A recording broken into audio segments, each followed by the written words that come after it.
آئیے ہم اور آپ مل کر کے کمال عقیدت و محبت کے ساتھ حضور صلی اللہ تعالیٰ علیہ وسلم کی طرف توجہ کرتے ہوئے اپنی بخشش کے لیے ان کی توجہ کے لیے درود پاک پڑھ لیں میں صلی اللہ علیہ وسلم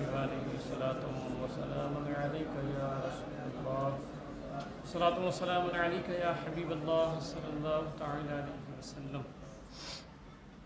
حضرات محترم، جیسا کہ آپ جانتے ہیں کہ ہر ہفتہ ایک سلسلہ ہمارے اور آپ کے ہاں چل رہا ہے، واٹس ایپ گروپ جو بنایا گیا ہے درود پاک پڑھنے کے لیے۔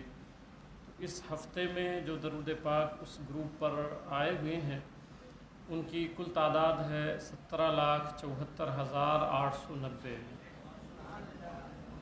17,74,890 مرتبہ اس گروپ پر اس ہفتے میں درود پاک پڑھا گیا ہے۔ اللہ کی توفیق سے اللہ تعالیٰ سے دعا کریں مل کر کے کہ جن لوگوں نے بھی درود پاک پڑھ کر کے بھیجا ہے اللہ تعالیٰ سب کے پڑھنے کو قبول فرمائے اور حضور صلی اللہ علیہ وسلم کی توجہ اور شفاعت نصیب فرمائے۔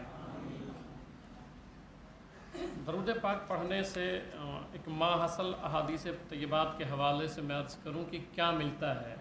میں کئی سمجھ لیجیے مہینے نہیں سالوں سے بتا رہا ہوں کہ درود پاک پہ زور دیں آپ۔ چند باتیں میں عرض کروں کہ درود پاک پڑھنے سے کیا ہوتا ہے۔ تو درود پاک پڑھنے سے آقا علیہ السلام کی بارگاہ سے تعلق نصیب ہو جاتا ہے۔ جو درود پاک پڑھتا ہے اس کا تعلق بارگاہ رسول صلی اللہ علیہ وسلم سے ہو جاتا ہے۔ نمبر 2، حضور صلی اللہ علیہ وسلم پر درود پڑھنے کی وجہ سے اس کو نسبت محمدی صلی اللہ علیہ وسلم نصیب ہو جاتی ہے، حضور صلی اللہ علیہ وسلم کی نسبت حاصل ہو جاتی ہے۔ نمبر 3، کثرت درود و سلام سے حضور صلی اللہ علیہ وسلم کی زیارت کا دروازہ کھل جاتا ہے، یعنی اس کو حضور صلی اللہ علیہ وسلم کی زیارت مل جاتی ہے کثرت درود و سلام سے۔ پھر نمبر 4، کثرت سے پڑھا جانے والا درود و سلام خود توبہ بن جاتا ہے۔ آپ کثرت کے ساتھ درود و سلام پڑھیں گے تو وہ خود بخود توبہ بن جاتا ہے۔ نمبر 5، کثرت سے درود و سلام پڑھنے سے اللہ تعالیٰ گناہوں کو معاف فرما دیتا ہے۔ نمبر 6، کثرت سے درود و سلام پڑھنے والا آپ صلی اللہ علیہ وسلم کی شفاعت کا حقدار ہو جاتا ہے، حضور صلی اللہ علیہ وسلم کی شفاعت نصیب ہو جاتی ہے۔ نمبر 7، کثرت سے درود و سلام پڑھنے والے کو آقا علیہ السلام کی توجہ حاصل ہو جاتی ہے، سرکار کی توجہ اس شخص کی طرف ہو جاتی ہے جو حضور صلی اللہ علیہ وسلم پر کثرت کے ساتھ درود و سلام پڑھتا ہے۔ اور پھر درود شریف پڑھنے والا جب درود پاک پڑھتا ہے تو خود پروردگار عالم کی توجہ اس درود پڑھنے والے کی طرف ہو جاتی ہے۔ اور نمبر 9، اللہ کے رسول صلی اللہ علیہ وسلم پر جو کثرت کے ساتھ درود پاک پڑھتا رہتا ہے تو پڑھتے حالت یہ ہوتی ہے کہ اس کو حضوری نصیب ہو جاتی ہے۔ حضوری مطلب سمجھیں کہ جسم اس کا مہاڈا میں رہے گا، روح اس کی حضور کے مجلس میں حاضر ہو جایا کرتی ہے کثرت کے ساتھ درود پاک پڑھنے کی وجہ سے۔ امام جزولی رحمۃ اللہ تعالیٰ علیہ صاحب دلائل الخیرات شریف، تو آپ خود جانتے ہیں کہ وہ اتنے بڑے امام تھے۔ آپ کا حال یہ تھا کہ ایک موقع پر آپ گئے، آپ نے کتاب لکھی ہے نا درود پاک پہ دلائل الخیرات شریف، تو آپ ایک مرتبہ جا رہے تھے تو آپ کو وضو کی حاجت ہوئی، ایک کنویں کے قریب گئے تو دیکھا کنویں میں پانی بہت نیچے ہے۔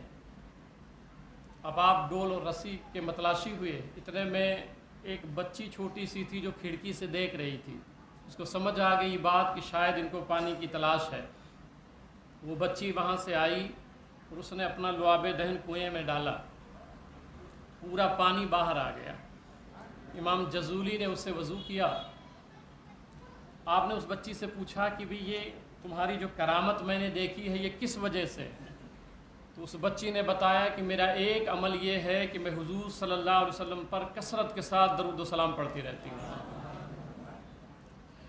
پھر امام جزولی رحمۃ اللہ تعالیٰ علیہ نے اسی وقت یہ عہد کیا کہ میں حضور صلی اللہ علیہ وسلم کے درود پر پوری کتاب لکھوں گا، اور پھر انہوں نے وہ کتاب لکھی دلائل الخیرات شریف، جو بڑی مشہور کتاب ہے۔ اللہ کی توفیق سے اس کی اجازت بھی مجھے حاصل ہے پڑھنے کے لیے، اس کی ایک اجازت ہوتی ہے، ایک سند ہوتی ہے جو امام جزولی سے چلا آ رہا ہے۔ تو دلائل الخیرات شریف، آپ کی جب وفات ہوئی اور آپ کو دفن کیا گیا مراکش میں، آپ کا قبر شریف وہیں پہ ہے، تو 77 سال کے بعد، 77 سال کے بعد جب آپ کے لاش طاہر کو نکالا جانے لگا پانی کی کثرت کی وجہ سے اور بہاؤ کی وجہ سے، تو اس دور کا جو امیر تھا وہاں کا مراکش کا ابو العباس، تو اس نے جب اپنی آپ کی لاش اطہر کو نکالا ہے 77 سال کے بعد، تو آپ کی لاش اطہر اور آپ کا جسم مقدس اسی طرح تھا کہ جس طرح آپ کو دفن کیا گیا تھا 77 سال کے بعد۔ یہ درود پاک کی برکت ہے، اسی لیے ہمیشہ جتنا ہو سکے آپ کثرت کے ساتھ درود پاک ہمیشہ پڑھتے رہیں، اپنے گھروں میں تاکید کر دیں، بچوں کو تاکید کر دیں کہ ہر کوئی ہمیشہ چلتے پھرتے درود پاک پڑھتا رہے۔ درود پاک پڑھنے میں پھر بات شروع کی جائے۔